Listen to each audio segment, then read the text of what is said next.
Hello. Oh, hey, we're already on. Hi. Okay. Let's talk about it. Let me just move it here. There you go. 42. Okay, let's start now. Hi, guys. Let me start recording here, and we will begin. Oh, I had to stop this. I need to stop this right now. Oof.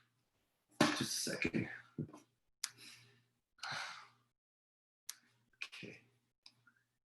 Okay, recording, new screen recording, and then I'm going to record on.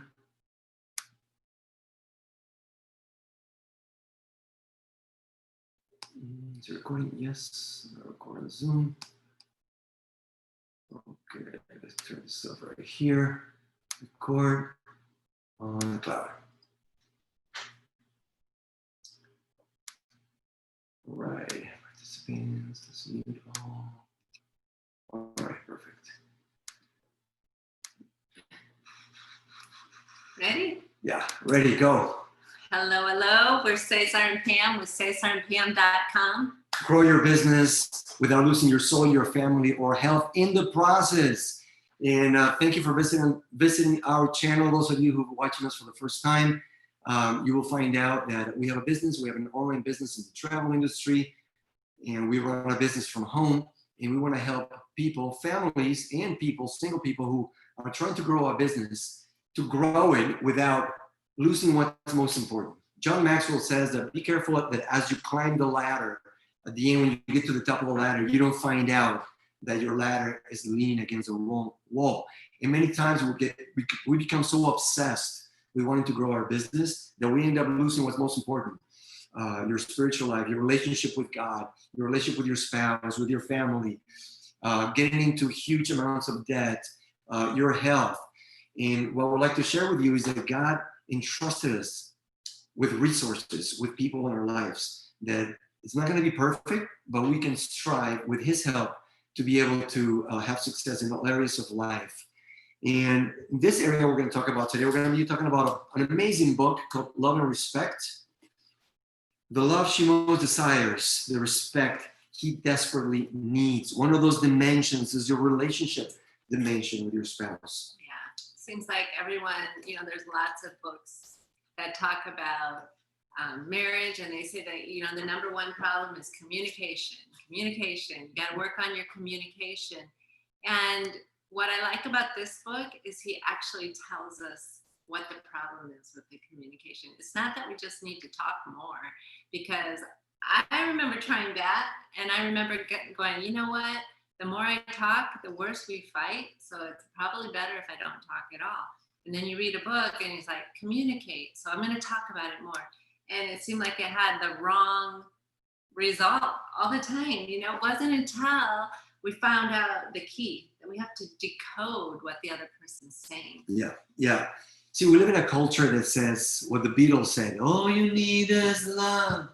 It is not true. Love as a feeling. Yes, all you need is love as wanting the best for the other person. But what's going on is that, like you were just saying, we need to decode what the other person means by what they need. And, in most marriage materials that we have heard, seminars, and there's a huge emphasis on loving your wife. But what I really like about this book is that it talks about the emphasis also on the woman respecting the husband. And that was an interesting thing that when we read it for the first time, we never thought about that aspect, right? Yeah. I mean, we heard this message or about the concept of love and respect before we read the book. And you want me to tell that now? What? I remember how I felt. I remember feeling like, because they said, you know what? Every woman wants to feel loved unconditionally. Mm-hmm. And they said, think about when you're at your very worst. You had your worst day with the kids, maybe your hormones are all out of whack, PMS, and you're just not being nice, and you know it. We know it when we're like that. We don't like ourselves. We hate ourselves when we're like that, really. We feel justified, and we have all these feelings, right? All these emotions. But what do I really want from Cesar when I'm like that? I don't want him to just tell me how terrible I am. I want him to say, you know what? I'm going to look past all that. I see you, Pam. I see you, and I love you. I love you even with all that junk, you know? I love you. I want that. That makes perfect sense to me. And so then they said, well, the way that you want unconditional love, even when you know you don't deserve it, that's how he feels about unconditional respect, even when he doesn't deserve it.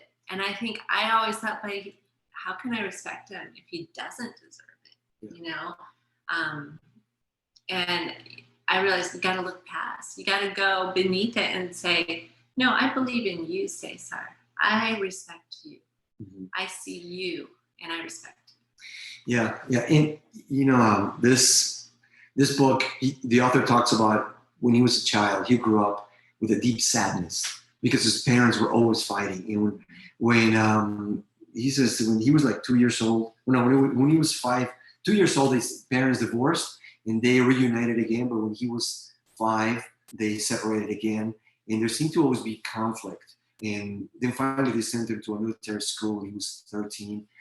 And he always grew up just seeing conflict and seeing his parents not being able to solve conflict. And he felt that his mom was very independent and the dad felt constantly disrespected. And quite honestly, when I grew up, my parents were also had a lot of problems.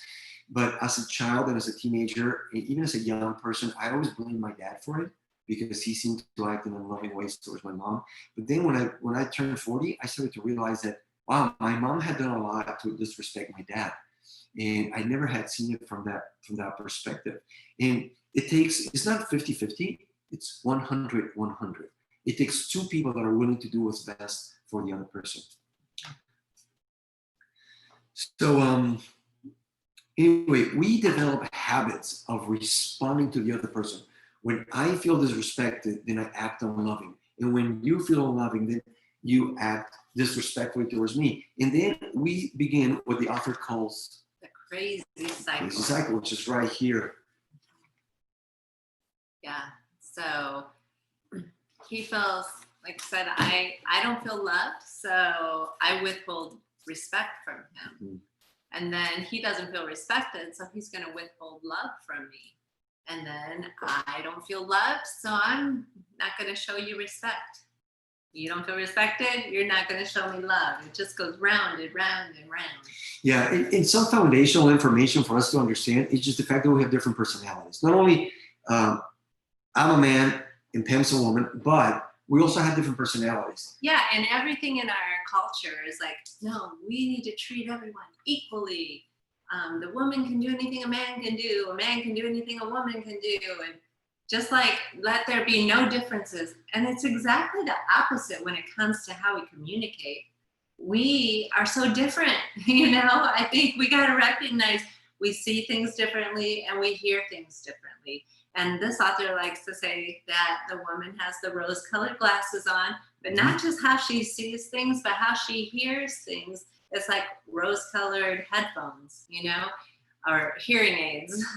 And the man has blue glasses on, tinted glasses, and blue hearing aids.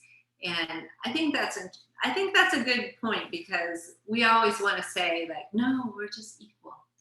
Yeah, I remember when we got engaged, you know, I'm from Mexico, Pam was from the US, and we went down to Mexico to meet my parents, and we got engaged. And I forget when this happened, before we got engaged or after we got engaged. The morning before. Oh, the morning before? Yeah. Oh, that's interesting. Okay. So I went and got her some flowers. I went to the street market there in Mexico, and I bought her this, what I thought was a beautiful arrangement of flowers. Actually, a friend of mine told me, oh, this is the one you should get her. So I got her this, and I'm a guy that I never got flowers for anybody else before. I was not into being romantic, or I never dated or much or anything. So when I got, that was like a huge show of love from my perspective. But when she received the flowers, she was just like, oh, thank you, they're nice. And I thought, what? What? That is the greatest display of love and affection that I've ever done for anybody else, and that's all you can say. I expected her to be just full of emotion and demonstrative, and she wasn't. And reason number one is because she told me later, honestly, it looks like a funeral arrangement. Yeah, you know the kind that they put in front of the casket? That's what it looked like. So that and the fact that we have different personalities, right? So we've talked about personalities before: the blue or sanguine personality, expressive, or the red, driven or choleric personality, the green or melancholy personality, and the yellow or phlegmatic personality. So being that mine is red, blue, sanguine, choleric personality, and Pam being Yellow green. yeah, which is what phlegmatic, melancholy. So your way of receiving and showing affection. Yeah, he wanted me to jump up and give him a big passionate kiss. I imagine him yelling, "Oh, this is so great!" And that's not me. I'm going to take in a moment more internally. I'm not necessarily going to show it all that emotion. And the beautiful gift, the gift of it, and also the horrible conflict is that we were different. I mean, that's the dichotomy, the contradiction, right? But that is what God designed to be able to help us know Him and grow in character and in leadership within the family. If you look at the Bible in Genesis, the Bible says that God created us in His image and likeness, male and female. So we are a reflection of who God is, and complementing each other. And the way we do it, the way we can do that is by laying our lives down for each other. There are different words for the word love in the Bible, and one of them is agape, which means it's not a feeling, it's not an emotion, it's not even phileo, it's not the having something in common, it's not eros, the physical sexual love. No, it's sacrificing yourself for the other, even though you don't feel like it. Loving someone even though you don't feel like they deserve to be loved. Respecting the husband even though you don't feel like he deserves to be respected. You better say something because I got to look at my notes. Well, I don't know. I think if you got the idea of the crazy cycle, I think what was interesting to me that this author points out that as women, we totally get it about unconditional love. And when the Bible says, husbands, love your wives unconditionally, we're like, whoa, yes. Unconditional love, that's the highest form of love. And it is. But I think if we would look at the phileo love and that our husbands need to feel our friendship. They need to feel our respect. Like, what is it you like about a friend, or how do you feel with a friend? You feel like they like you, they respect you. It's mutual. And I think sometimes we're like, I love you. And you're like, yeah, you love me, but you don't like me, And a man wants to feel, that's part of the respect thing. They want to feel like you just like them, who they are, that they aren't enough.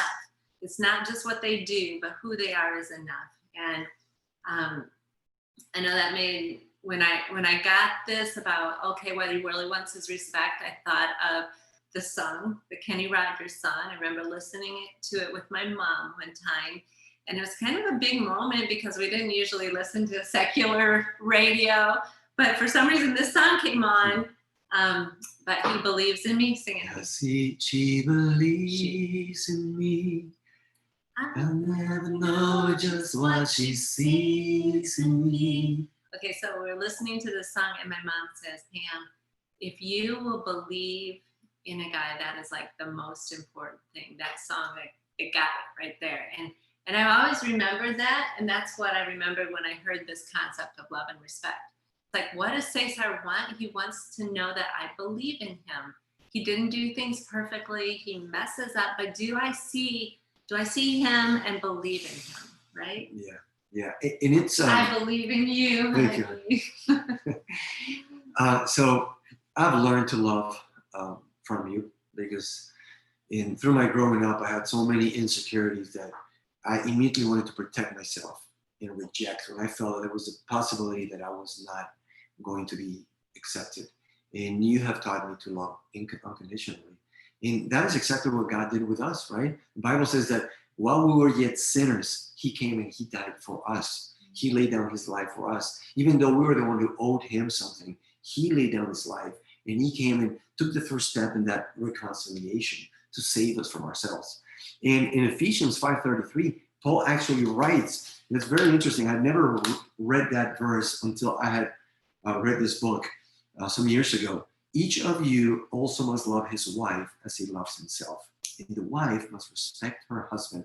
This was written by Paul to the Ephesian church in Asia Minor, modern-day Turkey, and he was giving them some instructions on relationships. And it's so interesting that he made that distinction, right? Yeah. Husbands, love your wives. Wives, respect your husbands.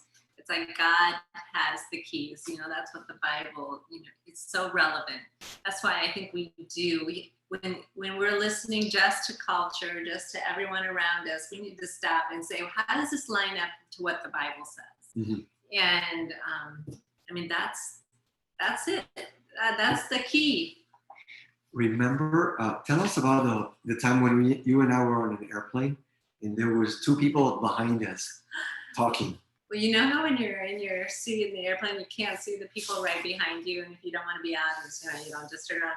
But we could hear them, and all of a sudden we hear this lady, and she's talking to the guy next to her, and she just starts asking him questions about, like, oh, so what do you do? They weren't together. No, they didn't know each other. So he at first was just like real short with his answers. Quiet, more of a silent type guy, deep voice. Yeah. And she was like, oh, so what do you do? And then he would say, and she'd be like, wow, that sounds so complicated. Like, how do you do it? She just kept asking question after question. And I was getting kind of annoyed because I was thinking, oh my goodness, what if he's married? She's like totally seducing him the way she's talking to him. And it wasn't like she was saying bad things. It was that she was so endearing. She was so engaged, like she was building him up admiration. So much. Yeah, so much admiration that I was like getting a little frustrated inside of just trying to imagine someone doing that to my husband. So as soon as the flight was over, you know, and you could stand up, we're both like looking back to see who it is, and it wasn't what we thought it was. No. I mean, I pictured this lady like super, like good looking, trying to seduce this man. Yeah, provocative, just a very attractive. And no, she was not at all. She was unkempt and very homely looking like lady, and but the guy stood up like feeling like $1 million. She's like, man, it's such a pleasure meeting you. Thank you for looking into my soul and making me feel good. Just the power that there is in showing respect to men. Yeah, I mean, it's very powerful.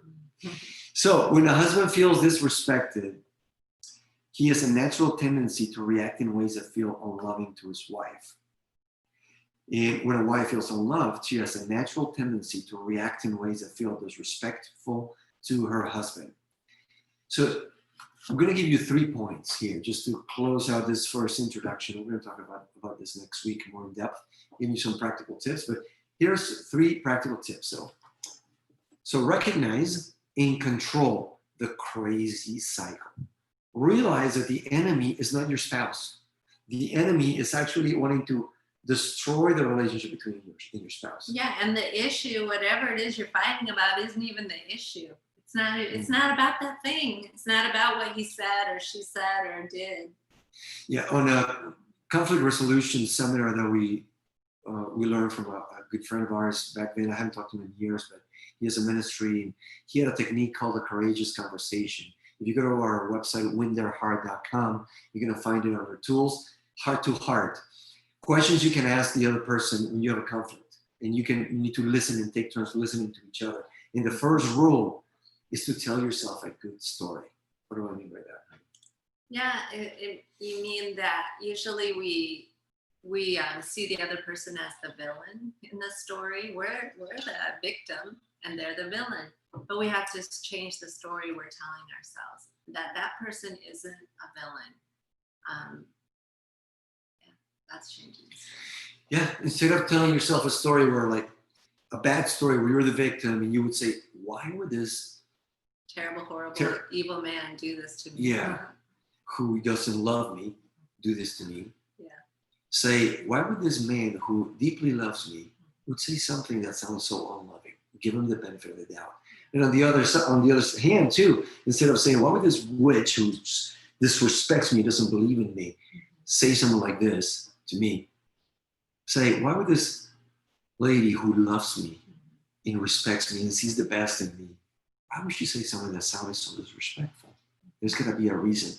We're going to give you some tools on how to unpack that problem, how to detonate that bomb, which is because what's on the surface is not necessarily what's underneath.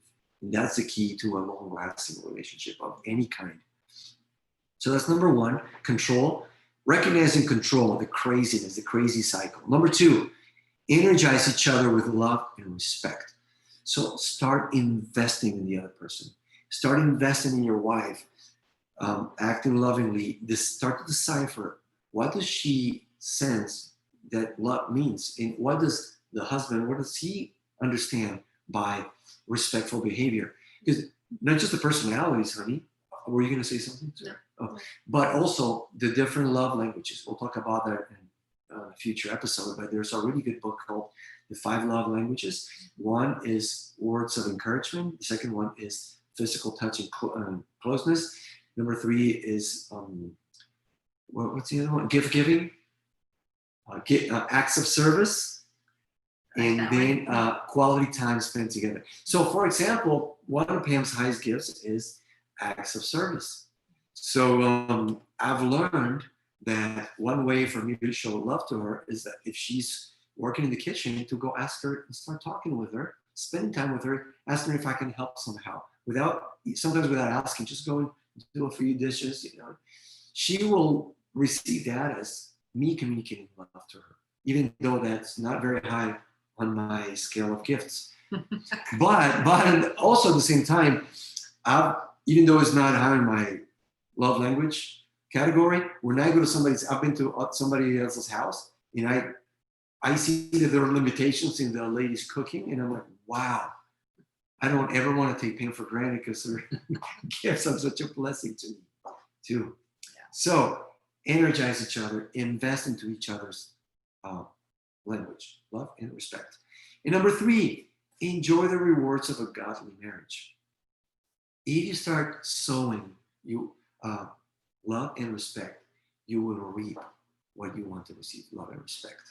Yeah. Yeah. So we'll talk more about how to get off the crazy cycle and identify when we're on it, right? Because it's tough, it happens really quickly, but we can get off. There is a way to stop it.